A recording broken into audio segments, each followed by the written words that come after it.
ဝိပဿနာသူရဲကောင်းမင်းနှစ်ပါး6ပါးပြီးသွားပြီနော်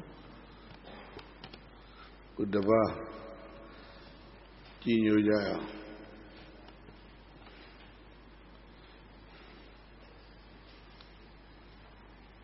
မနေ့ကပြောတဲ့ဘုဗုဒ္ဓိကသောနာနော်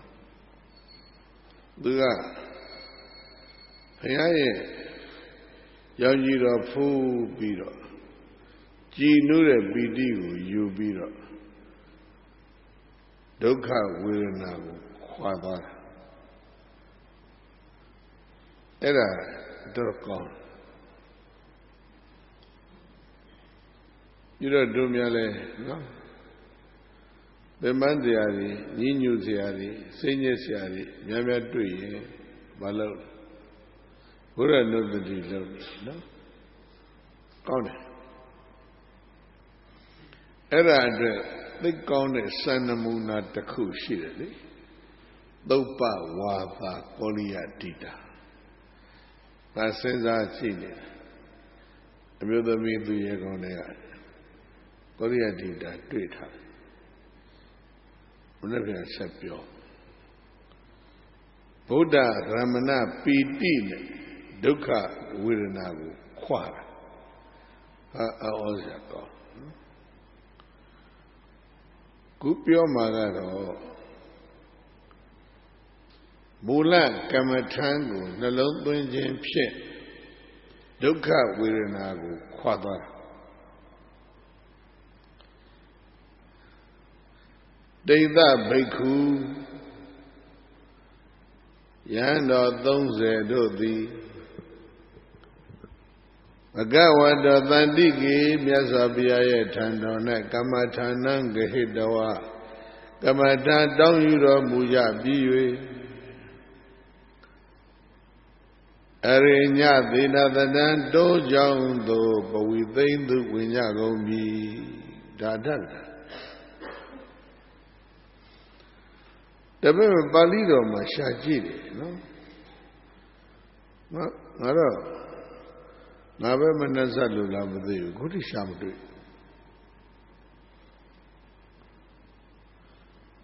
ဘာကြောင့်ပါဠိတော်ရှာရတယ်လဲလို့ဆိုတော့အထကရာပတ်ကြီးကသတိပြုမိလားဘဂဝတောတန္တိကေအဲ့ဒါပါနော်ဘဂဝတောတန္တိကေမြတ်စွာဘုရားရဲ့ထံတော်၌ကမ္မထာနံကေတောကမ္မထာယူ၍အရိညသေနသနံတော်ကြောင့်သို့ပဝိသိမ့်သူဝိညာကုန်ပြီဥပခိစိမ့်သူကာယောက်ကြလေကုန်ပြီဘုရားထံကမ္မထာတောင်းပြီးတော့တော်ကြောင့်ဝင်တယ်ဆိုတော့ဒါဘုရားလက်ထက်ကဖြစ်ရနော်ပါဠိတော်မှာသင်္ဃာယနာတင်ပြီးသားမရှိဘူးလို့ပြောရမလားမသိဘူးတို့တော့ရှာမတွေ့တပည့်တွေရှာနိုင်ရင်ရှာစမ်းယက္ခမစာအဲ့ဒီလိုဖြစ်တယ်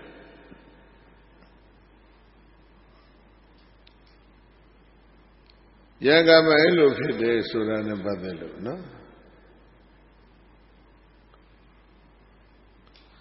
တို့ကြောင်းရည်စက်ချတရားတို့ပြမကြမကြဟောပြတယ်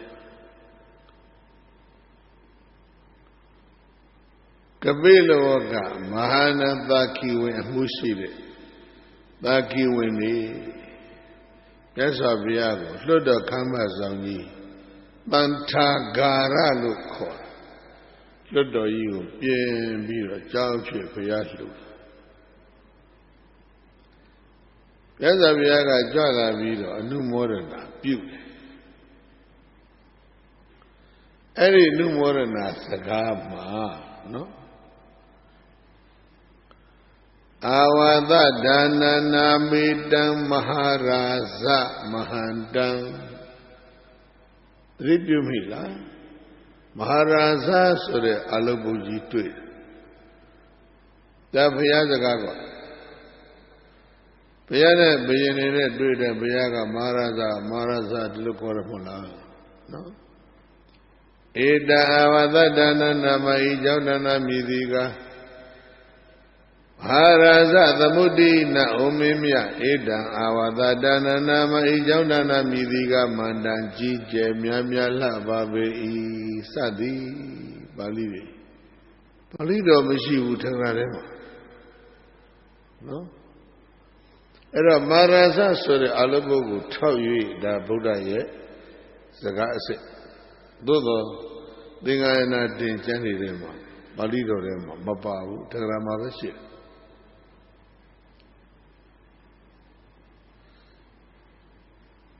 နောက်တစ်ခုရှိသေးတယ်အထပ်ပါတော့ဒါတွေသိများတယ်နော်အဲ့ဒါတွေကိုစပ်ပြီးသဘောအရဗာပြောလဲဆိုတော့ပကိဏကသုတ်တံဒီလိုပြောတယ်သင်္ဃာနာမတင်ပြစ်ဖဲနဲ့ထေရထဲမှာကျမ်းနေတဲ့သုတ်တွေပကိဏကသုတ်ပကိဏကဒေသနာလို့ဒီလိုမှတ်တမ်းတင်နေဒါကဒုမြတ်စာတက်တုန်းကအနည်းစကားဆိုတော့စီပါကြားကြရတဲ့စကားတို့မေတ္တာသုတ်တံရဲ့ဏိဒံမှာလည်းပဲယဟန်ဘယ်နှပါလဲဟမ်ပိစသတ္တဘိက္ခုဟုတ်လားဘဂဝတောကမ္မထာနံဥက္ကဟိတဝါပါတယ်လေအရိညာပဝိသိမ့်သူပဲနော်အဲ့ဒါကတော့ပါဠိတော်လည်းရှိတယ်အထက်ကတာလည်းရှိတယ်ပါဠိတော်ကမေတ္တာသုတ်ကြီးပေါ့ဟုတ်တယ်မဟုတ်လားကိုပြောပြမယ်ဒီသုတ်ထံကြတော့နော်ပါဠိတော်ပဲမှလို့တော့ရှားလို့မတွေ့တက္ကရာကစကားကပါဠိတော်လူဖြစ်အဲ့ဒါကတော့စပ်ပြီးသဘောအရာနော်တို့ပြစီစစ်ကြည့်ရှုဖို့အလုံးတွေလမ်းကြောင်းလေးပေးတာပါစပ်ဖတ်ရင်အဲ့လိုဖတ်ကြ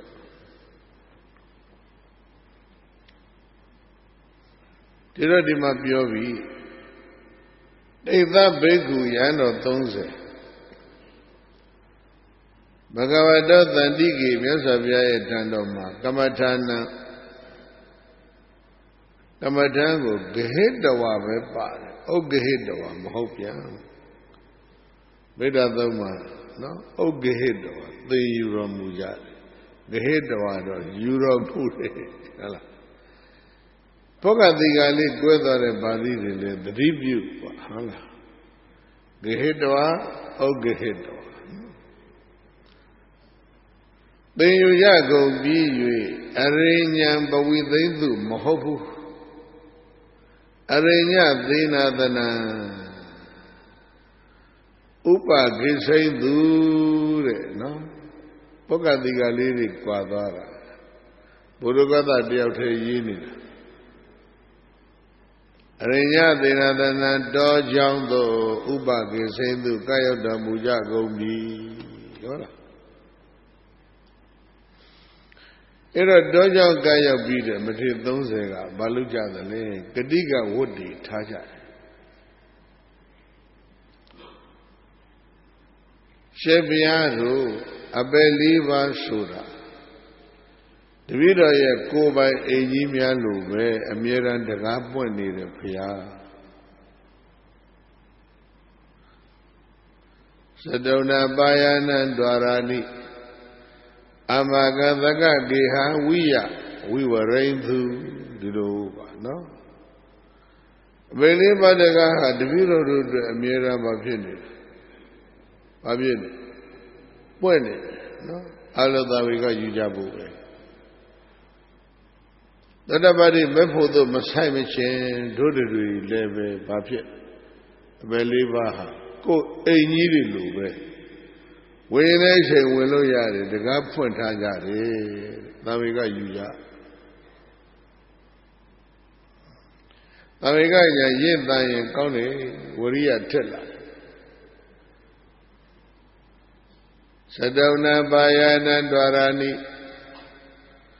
အမကသကကေယဝိယဝိဝရိန်သူ အပယ်လေးပါးဆိုတာတပည့်တော်ရဲ့ကိုယ်ပိုင်အင်ကြီးတွေလိုပဲကိုယ်အိမ်ကိုဝင်ရတဲ့ချိန်ဝင်ထွက်ရှင်တဲ့ချိန်ထွက်ဟုတ်လားတကားကပွင့်နေတဲ့ဘုရားတို့မထေရကြီးကသတိပေးအဲ့ဒါကြောင့်တပည့်တော်တို့စကားပြောဖို့တသောသောနဲ့အချိန်မကုန်ကြစို့နဲ့ဒီမြတ်စွာဘုရားရဲ့သာသနာတော်အတွင်းမှာပဲအပယ်လေးပါးတကားကိုပိတ်နိုင်အောင်အားထုတ်ကြပါစို့ဘုရားကျမ်းမာရေးအကြောင်းပြချက်မှတပါးအခြားအကြောင်းမရှိပဲအခြားအကြောင်းကြောင့်တပါးနဲ့တပါးမဆုံတွေ့ကြစတံကျမ်းမာရေးအကြောင်းရှိရင်တော့ဆုံကြတွေ့ကြတာပေါ့ကျမ်းမာရေးကောင်းနေရင်တော့မဆုံမတွေ့ပဲနဲ့တစ်နေ့လုံးတစ်ညလုံးအထုတ်ကြအောင်မထေသုံးပါးအထုတ်လိုက်ကြတာနော်ကောင်းဆွဲနေတဲ့မီးမြန်မြန်ငြိမ်းဖို့ဆိုရေဥပဲခပ်မြန်မြန်ကန်ရမှာရင်ပတ်စူးနေတဲ့မြာနှုတ်ဖို့ဆိုလို့ရှိရင်တရားအကူကြီးတွေစောင့်ရှောက်တွေကွန်မြူနီနဲ့တော့ကိုယ်လည်းနဲ့ကိုယ့်အကူခပ်မြန်မြန်ဆွဲနှုတ်ရောပါစူးတဲ့မြာလိုပဲကိရိတာမြာကြီးစူးနေတာခပ်မြန်မြန်နှုတ်ကြရမယ်ဥက္ခလောင်းနေတဲ့မိကိုလည်းပဲငြိမ်းဖို့ရန်အတွက်သတိပဋ္ဌာန်ဆိုတဲ့ရေအိုးထမ်းကြမရေကြီးဩဝါဒပေးတန်ဃာတော်တွေလှုပ်လိုက်ကြတာကောကမိငြိမ်းရတော့မလို့ပဲအရေးကြီးစရုပ်ကြီးမိဆွဲကမှတယ်လီဖုန်းပုတ်နေရင်တော့သေဖို့သာပြင်တာဟုတ်လားမင်းပုတ်သေးလားအပြောဘူးမင်းတို့ဘောကမှကိုပုတ်နေဘူးရမလို့ကြတယ်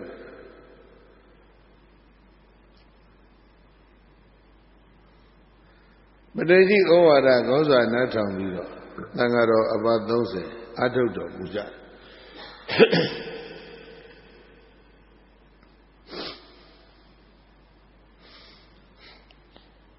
အဲ့တော့ဘာဖြစ်လဲလို့ဆိုတော့အစွန်ဖျားကြတဲ့ကျောင်းတစ်ကျောင်းကယဟန်တော်တစ်ပါးကိုကြားဆွဲသွားတို့ကတိကဝတ်ပြုထားတယ်မအော်ရဘူးပေါ့အဲ့ဒီအထိသွားတယ်တပါးနဲ့တပါးမခေါ်ရဘူးပေါ့အခြားသံဃာတော်တွေသမာဓိပြည့်သားမှဆိုလို့တဲ့နော်ကြားဆွဲခံရတဲ့ကိုယ်တော်ကမအော်ဘူးငြိမ့်နေတဲ့ကြားနောက်ပါသွား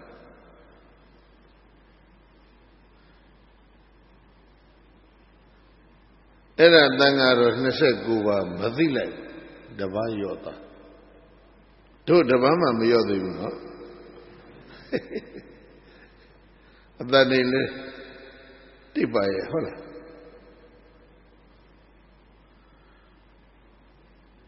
အဲ့ဒါတပါးနဲ့တပါးရက်သိမ့်မချဘူးနဲ့တူတယ်ဆွဲသွားလိုက်တာ15ပါးကုန်သွားတယ်ကျန်တဲ့15ပါးကကြားဆွဲတာမသိဘူး15ပါးကုန်တော့15ရက်မြောက်ပြီလို့ဆိုကြရအောင်ဒါတော့ငါကြံတဲ့ပရိကပ္ပ15ရက်မြောက်တော့ဥပုသ်နေ့ရောက်ပြီဆိုကြရအောင်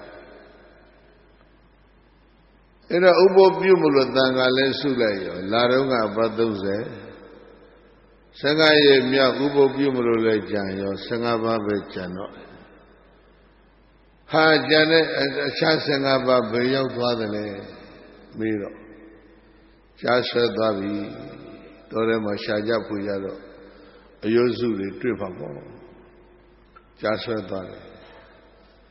အဲ့ဒီမှာဂတိကဝုတ်ကိုပြန်ပြင်ရကြားဆွဲရင်တော့၎င်းဝိကတ်ရင်တော့၎င်းမေးလောင်ရင်တော့၎င်းယောဂတစ်ခုခုဖြစ်ရင်တော့၎င်းအတန်ပြုတ်ကြပါဖေဟာစောစောကအတန်မပြုတ်နဲ့တဲ့အဲ့ဒီဂတိကဝတ်ကိုပြင်ပြီးတော့ ဝိနည်းကိုစုဝေးပြီးတော့တရားအားထုတ်တာခမကြည့်ရတာလက်ပြီးနေညဖြစ်လိမ့်သံဃာရဲ့နေ့မှာဥပုပ်ပြုတာကိုလက်ပြီးနေညဖြစ်လိမ့်ဆွဲနေကြချာလာပြန်ပြီအဲ့ဒီလက်ပြီးနေညမှာတပတ်ချာဆွဲကြားလဲဆွဲရောအဲ့ဒီကိုယ်တော်ကပြေကောပန္တိပြေကောခရတိပန္တိပြေကောခရတိပန္တိကြားကြိုက်နေတယ်ဘုရားကြားကြိုက်နေတယ်ဘုရားပေါ်လိုက်တယ်နော်အဲ့တော့ကိုယ်တော်34ပါးမိဘုံတွေတောင်ဝှေးတွေဝလုံးတွေအဲ့ဒါကင်ဆွဲပြီးတော့အဲ့ဒါဘုံဝလုံးထုတဲ့ကိုယ်တော်ကထုမိဘုံရိုက်တဲ့ကိုယ်တော်ကရိုက်မိဘုံမြောက်တဲ့ကိုယ်တော်ကမြောက်အတင်းလိုက်ကြားစက်ကရတဲ့ကိုယ်တော်နောက်ကိုကြားဆွဲမခံရတဲ့ကိုယ်တော်14ပါးကအတင်းလိုက်မိတော့မလို့လို့ဖြစ်တယ်ကြားလည်းမလွတ်ဘူးဆွဲသွားတယ်နောက်ကြတော့စိဏိတပတ္တထာနေတဲ့နော်စိဏပတ္တထာကံပါပြက်ကြီးဒီဘက်ကသံဃာတော်တွေတိုးတဲ့တောင်ထဲမှာလိုက်ရင်နဲ့တဖြည်းဖြည်းပါဖြစ်ကဘာကြီးကပြက်ပြီးတော့အောက်ကိုနှိပ်ကြတော့စောက်ကြီးဖြစ်ဘုန်းကြီးတွေကဟိုဘက်ခုံမကူးနိုင်ကြားကိုရောကိုလည်းဆွဲပြီးတော့ကြိုက်ပြီးတော့ဒီဘက်ကဘာပြက်ကနေဟိုဘက်ကဘာပြက်ကိုခုံကူးသွားတယ်ပါသွားတယ်ပြီးတော့မှကမ္ဘာပြက်ပေါ်ကကြောက်ဖြာပြင်းပေါ်မှာချပြီးတော့ကြားစတင်စားတာနော်အဲ့တော့ဒီဘက်ကကိုရော14ပါးပေါင်းတတ်တယ်ဇောက်ကြီးဖြစ်ဟိုဘက်မခုံနိုင်ကြဘူးအဲ့တော့ဒီဘက်တွေတော်ရဲမြတ်သွားအထုံးမယ်ဆိုရင်ခုံတဲ့အကျင့်လေးပါလိလိကျက်သွားကြတာဟိုဒုက္ခလေးပါလိမ့်မယ်သူကိုရောမခုံနေတော့ကြားခုံပြီးဆွဲသွားအဲ့တော့ဒီဘက်ကကိုရောတွေကကမ္ဘာပြည့်ကြီးရဲ့ဟိုဘက်ကမ်းပေါ်မှာကြောက်ဖြာပေါ်မှာကြားအေးဆေးချတာကိုရောမလုံးနိုင်တော့အဲ့ဒီကိုရောကိုလှမ်းပြီးတော့အားပေးတဲ့စကားလေးကတူတူလေးပဲဣဒာနိသပုရိသအာမကံကတ္တဗန္နတိဘိတော်ရေးကြည့်လာပါဣဒာနိသပုရိသအာမကံကတ္တဗန္နတိသပုရိသသူတော်ကောင်းဣဒာနိယခုအခါမှာအာမကံငါတို့အတွက်တော့ကတ္တဗံပြုနိုင်တဲ့ကိစ္စသည်နတ္တိမရှိတော့ဘူးဘုရားယခုအကာတပိတို့ဘာမှမတတ်နိုင်တော့ပါဘုရားဒါပဲမဟုတ်လားနော်ဘေခုနံဝိသေသောနာမဧဝရူပေဌာနေပညာယိတ္တိဒါအပိတာကောင်းတယ်ဘေကုဏဘယသရောယနောရယဝိသေသောနာမစွမ်းရည်တတ္တိမိရာဟာစွမ်းရည်တတ္တိများဟာဧဝရူပေဌာနေဤလိုနေရာမျိုးမှာမှပညာယတိပညာယတ္တိပြရမှာပါဗျာဒါငါပေးတဲ့နဲ့ပါဠိတော်ပါဠိအတိုင်းပေးရင်ပညာယတ္တိထင်ရှားရတံနားလည်ဖို့သိမကောင်းဒီလိုနေရာမျိုးမှာလူစွမ်းကောင်းတွေအစွမ်းပြရမယ့်အချိန်ပါဗျာဟုတ်လားဣဒာနိဘေကုဏံဝိသေသောနာမဧဝရူပေဌာနေပညာယတိယခုအခါယဟန်တော်ယဟန်ကောင်းတို့ဤယဟန်ကောင်းတို့ဤအစွမ်းတတ္တိကိုပြရန်အချိန်ရောက်ပါပြီဘုရားဟာ သံဃာတော်များဒီအချိန်ဘာလို့ဖို့အချိန်လဲအစွမ်းပြရမယ့်အချိန်ပဲနော်ရှေ့ရတောင်လွန်သွားပြီအစွမ်းဘယ်တော့ပြမလဲငါကြည့်အောင်မယ်ကောင်းလိုက်တာ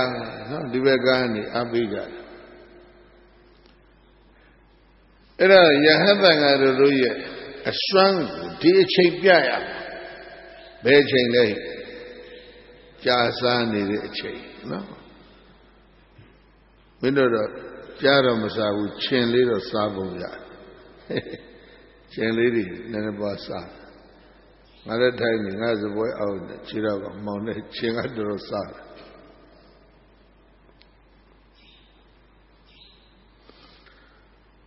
အဲ့ဒါ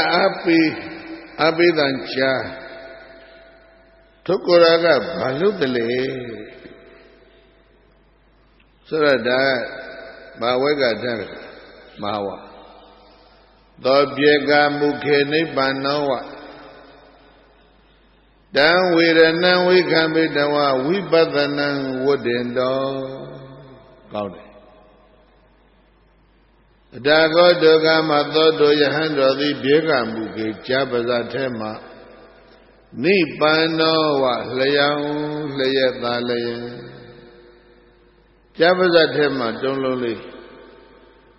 တံဝေရဏံဝိခံမေတဝအောဘကောင်းနော်အစွမ်းပြပြီ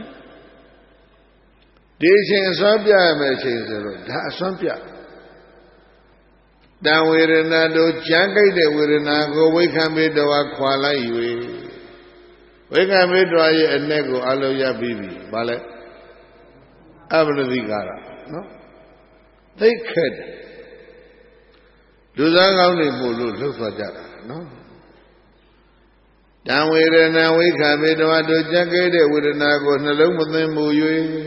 ဟုတ်လားဝိပဿနာတိမူလကမ္မထာနံပေါ့ဝိပဿနာမူလကမ္မထံဆိုတဲ့ဝိပဿနာကိုဝတ္တင်တော်ပွားများတော်မူတဲ့အခါဟုတ်လားကြက်ခဲ့တဲ့ဝေဒနာကိုနှလုံးမသွင်းပဲမူလကမ္မထံကိုပဲနှလုံးသွင်းတယ်အဲ့ဒါဒုစံပဲအဲ့ဒါလူစားကောင်းပဲကြားကလည်းဘယ်ကစစားလဲဆိုတော့ခြိပြားကစစားတာအဲ့ဒါကြောင့်တိကယာဝဂုဖကေခာတိတသမယေဂုဖကဆိုတာပါလဲခြိဖမိုးခြိဖမြဲပေါ့နော်ခြိဘဝကြီးနဲ့ခြိကုန်ကြီးခြိမျက်စိကြီးအဲ့ဒါကိုစားပြီးတဲ့အခါမှာသောတာပန်သောအဟောတိတဲ့ခြိဘဝတစ်ခုလုံးစားပြီးတဲ့အချိန်ဘာဖြစ်သောတာပန်ဖြစ်တယ်ခြိဘဝမရှိတော့မင်းတို့ရှိသေးတယ်နော်ရှင်းစားလို့မကုန်ဘူးတပည့်တွေအကုန်လုံးရှိသေးတယ်မဟုတ်လားအေးပါကွာသီရိကဝိပဿနာအကယ်ဒမီမှာငါမင်းတို့တွေကိုတပည့်တွေအားလုံးကိုယ်အိမ်ကစုံနေစွာနဲ့အကုန်လုံးကိုယ်အိမ်ကိုကြောက်ကိုပြန်ပို့မှာပါနောက်မစုံမလေးဖြစ်သွားရင်ငါအဒုက္ခရောက်တယ်ယုံကြည်ဖို့ခက်ခဲတဲ့ဖြစ်ရတည်ကွာနော်ယာဝဂုပ္ပကေခာရိတသမယေယာဝဂုပ္ပကခာရိတသမယေခြေဘွားကိုစားလို့ကုံသည့်တိုင်အောင်ခြေဘွားကိုကြားစားပြီးတော့ကုံသွားသည့်အခါသောတာပန်သောသောတာပန်သည်အဟောတိကောင်းစွာမသွေဖြစ်တော်မူခဲ့ပါပေတည်း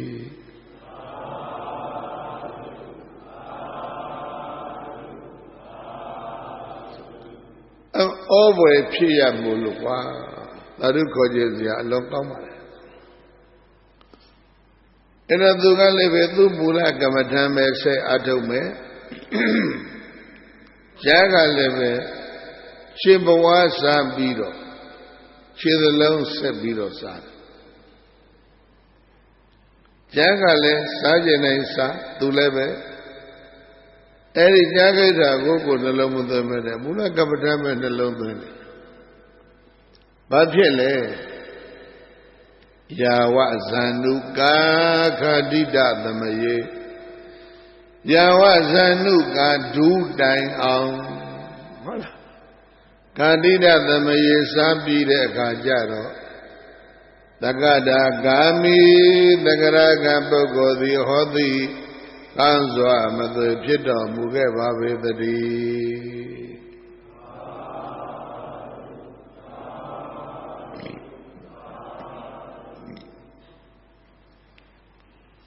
ခြေဘဝကုံတော့ဘာဖြစ်သောတာပန်ဒုစိတ်ကုံတော့တက္ကရာကနော်ခန္ဓာကိုယ်လည်းပဲဖြည်းဖြည်းကုံသွားပြီကြာစားလို့ဝိပဿနာဆိုတဲ့ကြားကစားတဲ့အတွက်ကြောင့်နော်ကိလေသာလည်းဖြည်းဖြည်းကုံနေတယ်နော်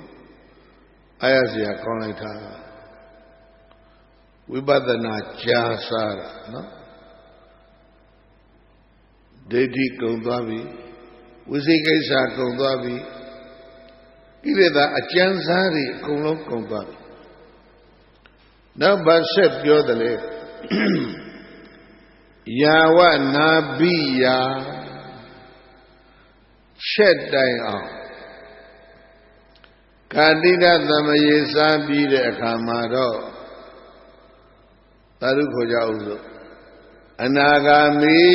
အနာဂံပုဂ္ဂိုလ်ကြီးသည်အဟောတိကောင်းစွာမသွေဖြစ်တော်မူခဲ့ပါပေသတည်း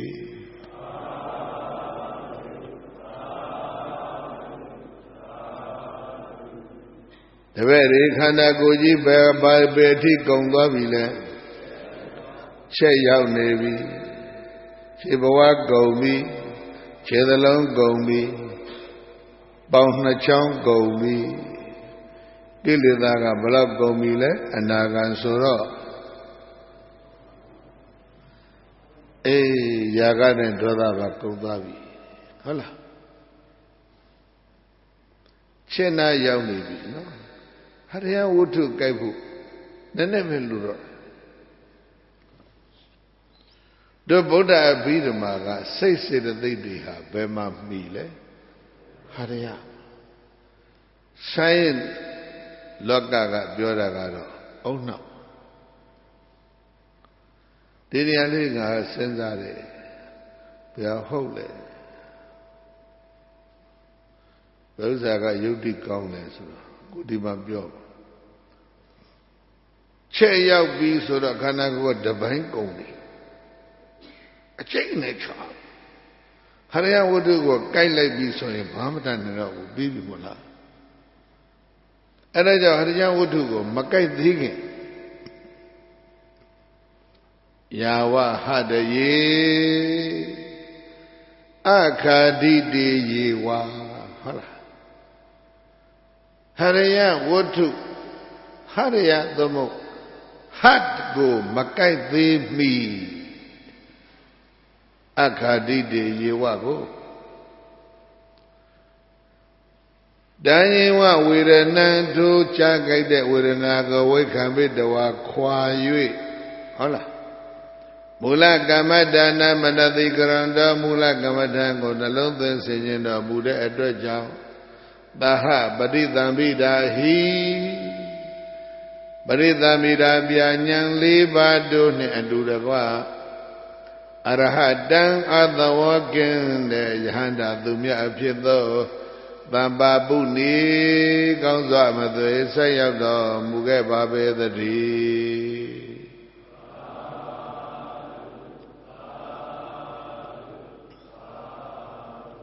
ဘာမစားမိယာနာဖြစ်စိတ်ကအုံနောက်မှာမိတာကိုတို့ကြိုက်ရင်လေဟရိယဝတ္ထုစားသွားကိစ္စမရှိဘူးလက်ဘင်းအထိစားလဲဘာကိစ္စမရှိဘူးငါအဲ့လိုထင်တာလက်ဘင်းကြီးပဲကျမ်းနေသေးဟိုဘက်မသေးသေးဘူးဟောကစိတ်ကကောင်းနေမှာဟုတ်အဲ့ဒါသိပ္ပံနဲ့အဘိဓမ္မာနဲ့ညင်းเสียနော်မညင်းတော့ပါဘူးနော် ဟရိယရူပေနှလုံးသားကိုအခါတိတေယေဝမစားမိမှာပဲနော်တစ်ချက်ထက်ပါတံဝေဒနာတို့ကြက်ကိတဲ့ဒုက္ခဝေဒနာကိုအမနတိကာရေနဝိခံပိတဝါဒီပါဠိတွေအကုန်လုံးအလွတ်ရနေဖို့ကောင်းပြီနော်တိတ်ထနေမူလကမ္မထာနမနတိကရဏမူလကမ္မထာကိုနှလုံးသွင်းဆင်ញတော်မူတဲ့အတွက်ကြောင့်သဟပရိသံပိရာဟိပရိသံပိရာဉာဏ်၄ပါးတို့နဲ့တကွအရဟတံပတ်တော်အရဟတဘုရောက်တယ်ခန္ဓာကိုယ်သုံးပုံနှစ်ပုံလောက်ကုန်သွားပြီပေါ့ယေပနာဟရိယဝတ္ထုမစားသေးခင်အောက်ပိုင်းကြီးတစ်ပိုင်းလို့ကုန်နေပြီ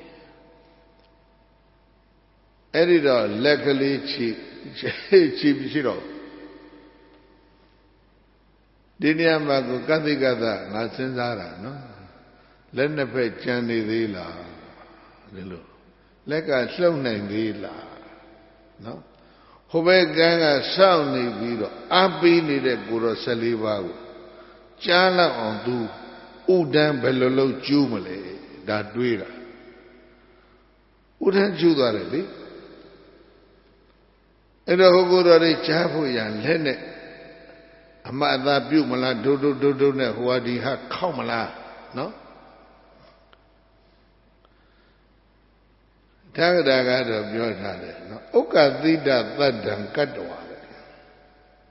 ချောင်းဟန်တံပေးလိုက်တယ်တဲ့ဟုတ်လားအတန်ထုတ်နိုင်သေးတယ်နော်အဲ့တော့ဟိုဘက်ကဘုန်းကြီး14ပါးကဘာထဲဟာတို့ဘုန်းကြီးမသိသေးဘူးပေါ့ဘာကြားလို့ချောင်းတံကြားနော်အဲ့တော့နားဆွင့်တောကြီးတဲ့တောင်လျှောက်ကြားကြီးတဲ့ကဘာပြက်ကြီးတဲ့ညသကောင်ကျော်ကြီးနားဆွဲနားထောင်တေလူလူကိုတော်ကအလွန်ညှိုးငယ်တဲ့အသံလေးနဲ့ပြောသွားတာနေမှာပေါ့အဲ့ဒီအသံမျိုးငါမပြောတော့ညှိုးငယ်တဲ့အသံလေးနဲ့ဘယ်လိုလုပ်ပြောနော်ငါတော့အောင်မြင်တဲ့အသံနဲ့ငါပြောတတ်တယ်သီလဝါဝတ္တသံပန္နောသီလဝါဝတ္တသံပန္နောပေညဝါသုသမဟိတောရလားရွတ်သီလဝါဝတ္တသံပန္နောပေညဝါသုသမဟိတောယထအသမတောအရှင်ဘုရားတို့ဟိုဘက်ကကိုယ်တော်တွေကကိုယ်တစ်ပိုင်းရှိတော့တဲ့ဘုန်းကြီးဩရာကိုကြားသေးတယ်နော်အန္တပိတော်သည်သီလဝါသီလမပျက်စီးပါဘုရားသီလလည်းရှိပါတယ်ဝတ္တသံပန္နောဒီဝိပဿနာအကျင့်လဲကောင်းကောင်းကြီးကျင့်ပါတယ်ဗျာပညာဝါအဲ့ဒါကြောင့်ဝိပဿနာဉာဏ်ပညာနဲ့လည်းပြည့်စုံပါတယ်သုတမဟိတောသမာဓိကကောင်းလွန်းလို့ကြားကြိုက်တဲ့ဒဏ်ရာကိုတောင်းမှသိခံနိုင်တယ်ဗျာယုတ်တိတေကောင်းနော်အဲကြံနေတဲ့ပုဂ္ဂလိငါထည့်လိုက်ပဏ္ဏသို့သောအဲ့သို့သောအဓိပ္ပာယ်သိရှိတာဒါကငါထက်တပည့်တော်သီလလည်းလုံးတယ်အကျင့်လည်းကောင်းတယ်ဝိပဿနာဉာဏ်လည်းရှိတယ်သမာဓိလည်းသိခိုင်ပဏ္ဏဒါပေမဲ့ဘာဖြစ်သွားမုဟုတ်တံပမာဒံအနွယဖတ်လိုက်မုဟုတ်တံပမာဒံအနွယပြန်ဖတ်မုဟုတ်တံတခဏကလေးမြပမာဒံငိုင်ပြီးခြင်းကိုအနွယအကြောင်းပြု၍ ခဏလေးတပည့်တော်ငိုက်လိုက်တာဒါဆိုရေးပြီသီလလည်းကောင်းတယ်သမာဓိလည်းကောင်းတယ်ပညာလည်းရှိတကယ်လည်းကျင့်နေတယ်ခဏလေးဘာဖြစ်သွားငိုက်သွားတဲ့အချိန်ဘာဝင်သွားတာလဲထည့်သာဖတ်လိုက်တော့ခဏလေးငိုက်လိုက်တာဘာဆွဲအေးတော်သေးရဲ့တို့တပည့်တွေဘာမှမဆွဲသေးဘူးငိုက်လိုက်တာခဏခဏ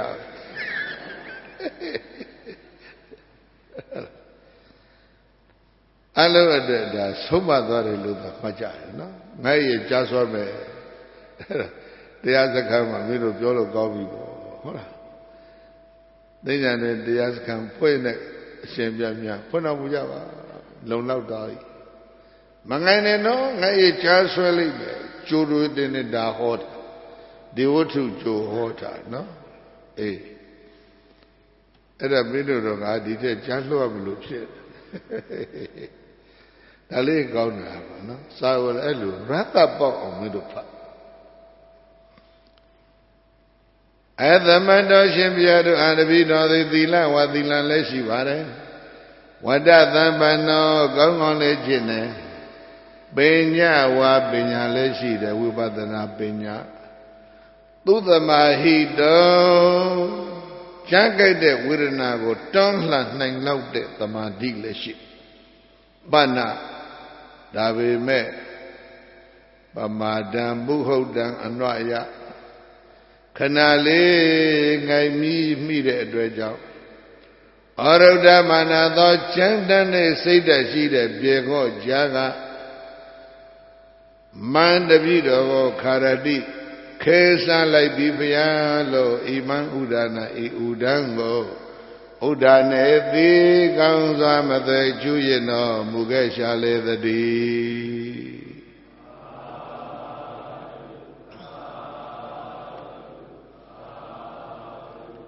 ငဲ့ရဲ့ကြားဆွဲမယ်လို့ဒီပါဠိတော်ကပြောပင်စရသမိန်ကဟိတဝနာသီလယဥပရိကတောအာသမန္တောတပိတော်နဲ့ကျင့်ပေါ်ကျင့်မဲ့သတင်းသုံးပေါ်ရှင်မြတ်ဘုရားတို့ပြေကောကြားသည်ပင်စရသမိန်ကဟိတဝနာသူရဲ့ပါဇက်နဲ့ကြိုက်ချီယူသွား၍သီလယကြောက်ဖြာပြင်ရဲ့ဥပရိအပေါ်မှာကတော့ထားခဲ့ပြီးဘုရားကျမ်းကတပည့်တော်ကိုကြိုက်ချီပြီးတော့ကြောက်ဆောင်ကြီးအစွန်းပေါ်မြင်မာတဲ့ကြောက်ဆောင်ပေါ်ကိုပြစ်တက်ပြီးတော့သီလယဥပရိကတော့ကြောက်ဆောင်ထိပ်မှာတင်ထားတယ်ဘုရားအဲ့ဒီအခါမှာလေ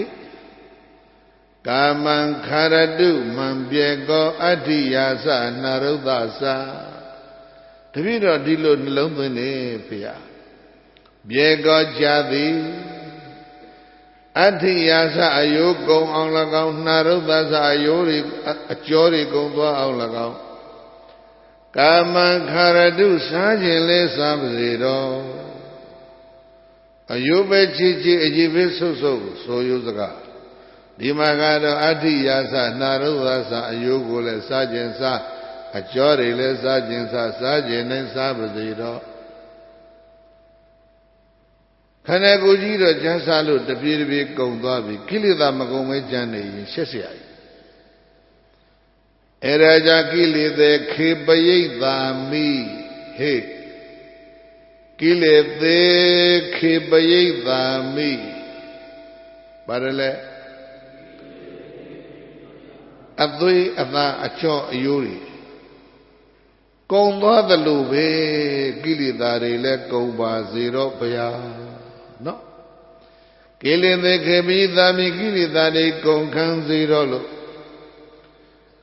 ဟာတပိတော်သည်အရဘတောအာထုတ်တော်မူတဲ့အတွက်ကြောင့်ဝိမု ക്തി ယံ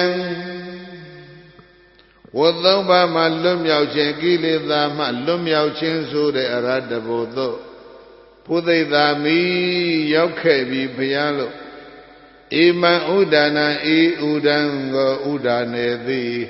ကောင်းစွာမသွေကျွရင်တော်မူခဲ့ရှာလေသတည်း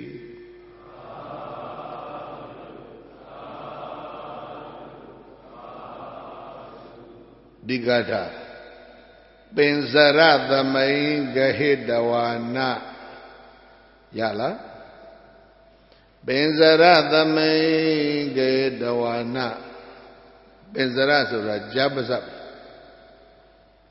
သိလာယဥပရိကတော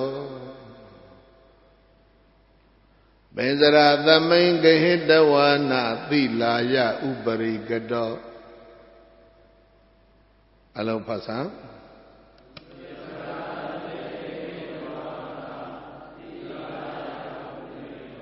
ဟုတ်ပြီ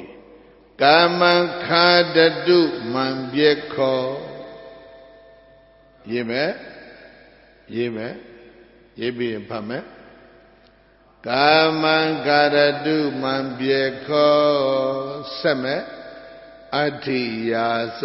နာရုဒ္ဒသာ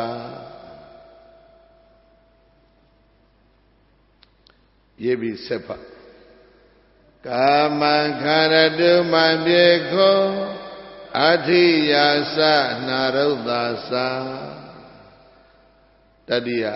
ပါဒတက္ကတာကွဲဖြစ်တယ်ကိလေသေခေပယိသာမိကိလေသေခေပယိသာမိရပြီလားဖုသိသာမိဝိမု ക്തി ယံကိလေသေခေပယိသာမိဖုသိသာမိဝိမု ക്തി ယံငါတစ်ခေါက်အစဆုံးဖတ်မယ်ပင်စရသမိန်ဂဟိတဝါနသိလာယဥပရိကတောရပြီနော်ကာမခရတုမံပြေခောအဋ္ဌိယာသနာရုဒ္ဒသာကိလေသေခေပယိသာမိဖုသိသာမိဝိမု ക്തി ယံအသမန္တောငါရှင်ဘုရားယဟန်များတို့ပြေကောကတတ်ထဲတယ်နော်ပြေကောကြားသည်ပင်စရသမိန်ဂဟိတဝါနပေါင်းပြီးအနဲ့ပြီးတယ်ဗဇတ်နဲ့ကြိုက်ချီသွား၍မန္တပိတော်ကိုသိလာညဥပရိကြောက်တုံးပေါ်မှပေါင်းအနဲ့ပြီးတယ်နော်သီလယံဥပရိကြောင့်နှုံးပေါ်မှာကတောတင်ထားခဲ့ပြီဗျာအဲ့ဒီခါမှလေတပည့်တော်ဒီလိုနှလုံးသွင်းပါတယ်အာသမန္တငါရှင်ဘုရားယဟန်များတို့ပြေကောကြားသည့်မန္တပည့်တော်ကိုကာမခာရတုလိုသလောက်သာစားပါစေတော့စားခြင်းတိုင်းစားပါစေတော့အဋ္ဌိယာသခာရတုအယိုးတွေကိုလည်းစားစားနာရုဒ္ဒသခရတုဟုတ်လားအကျော်တွေကိုပဲစားစားကာမံခရတုလိုသလောက်သာစားခြင်းတော့သာစားပါစေတော့ဒီလိုလေးတွေလွတ်တအောင်ကျင့်တာအဟပနာတပိတော်ကတော့ကိလေသေခေမယိသာမေကိလေသာတွေကုံအောင်ပဲကျင့်တော့မယ်ဒီလိုပြောရင်ကောမကောင်းဘူးလားကိလေသေခေပယိသာမိကျမ်းကတပည့်တော်ကိုစားပေမဲ့တပည့်တော်ကတော့ဘာတွေကိုပြန်စားမလဲကိလေသာတွေကိုပြန်စားတော့မယ်နော်သတ္တမထောကြဝိမု ക്തി ယံဝိမု ക്തി ဆိုတဲ့အရဟတဘောကိုဖုသိသာမိရောက်အောင်ကျင့်တော့မယ်လို့ဣမံဥဒာနံဤဥဒံကိုဥဒါနေသည်ကောင်းစွာမသွေချွရင်တော်မူခဲ့ကြလေသတည်း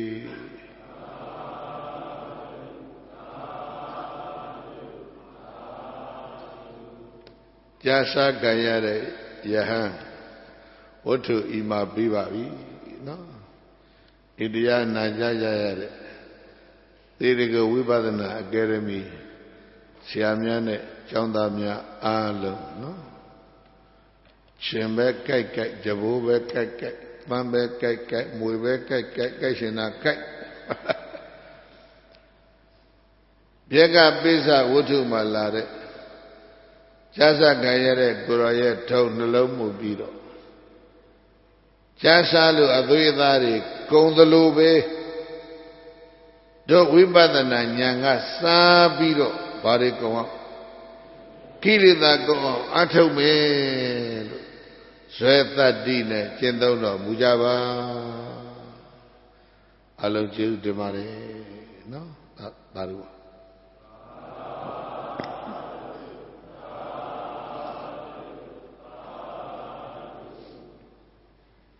ရှာလိုက်အောင်မယ်နောက်တစ်ပါး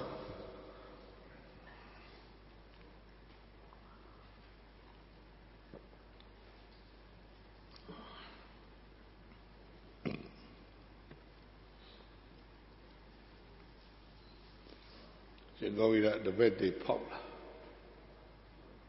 ဖောက်တာပြီလားပေါက်ပြီးငါနဲ့ကြည့်